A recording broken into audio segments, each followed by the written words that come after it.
Back in college, we were inseparable. Ajay and I, co-creators, co-dreamers.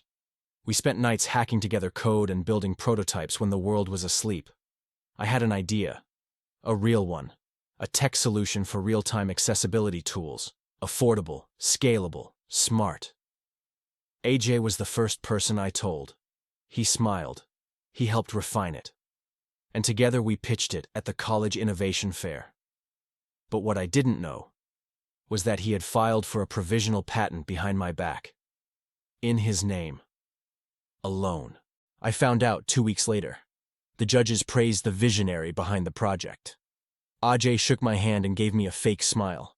I smiled back, for the cameras. But inside, I broke.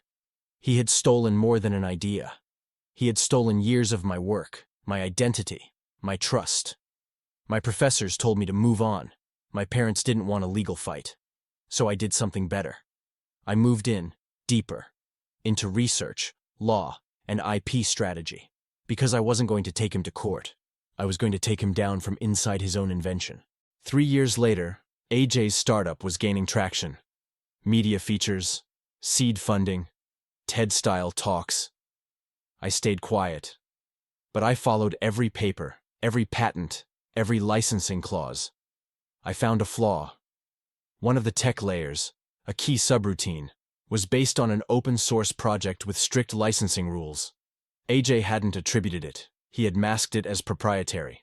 I made a few calls, and one email, with documentation, to the original license holder. It wasn't just an IP violation, it was breach of international licensing protocols.